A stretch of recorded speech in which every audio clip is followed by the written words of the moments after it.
Inside out అని ఒక Hollywood America animation cinema 10 ఏళ్ల క్రితం 2015లో వచ్చింది. మంచి హిట్ సినిమా, అది చిన్నపిల్లల సినిమా. ఇప్పుడు దానికి సీక్వెల్ వచ్చింది, ఇన్సైడ్ అవుట్ 2 అనేసి. మొన్న జూన్ 14న ప్రపంచవ్యాప్తంగా రిలీజ్ అయింది.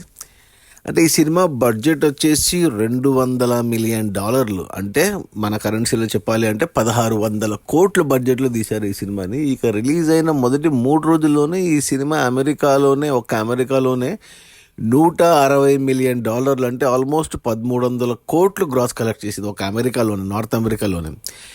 ఇక మిగతా ప్రపంచ దేశాలన్నీ కలిపి మరో $140 మిలియన్, అంటే మరో 1200 కోట్లు. అంటే టోటల్గా $300 మిలియన్ ఈ సినిమాకి మొదటి 3 రోజుల్లోనే వచ్చాయి. అంటే ఎంత పిచ్చగా చూస్తున్నారు. చిన్నపిల్లల సినిమా అయినా కానీ అందరూ, ఇంకా చిన్నపిల్లలతో పాటు పెద్దలు ఎలాగే వెళ్ళాల్సిందే కాబట్టి. సో 200 మిలియన్ బడ్జెట్కి 300 మిలియన్ మొదటి 3 రోజుల్లోనే వచ్చేసాయి. మన ఇండియాలో కూడా బాగా చూశారు దీన్ని. 5 కోట్ల దాకా నెట్ వచ్చింది ఇండియాలో 3 రోజుల్లో ఈ సినిమా.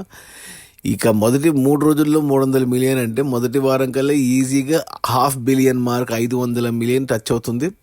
అంటే 4000 కోట్లు వచ్చేస్తాయి. ఇక టోటల్ రన్లో ఖచ్చితంగా 1 బిలియన్ అంటే 8000 కోట్లు అయితే ఈజీగా వసూలు చేస్తుంది ఈ సినిమా. అది ఇన్సైడ్ అవుట్ అనే చిన్నపిల్లల యానిమేషన్ సినిమా రిలీజ్ అయిన మొదటి 3 రోజుల్లో $300 మిలియన్, అంటే మన కరెన్సీలో చెప్పాలి అంటే 2400 కోట్లు వసూలు చేసింది గ్రాసు. ఈ సినిమా బడ్జెట్ వచ్చేసి $200 మిలియన్, అంటే 1600 కోట్లు బడ్జెట్ వచ్చేసింది. 800 కోట్లు లాభాలు వచ్చాయి.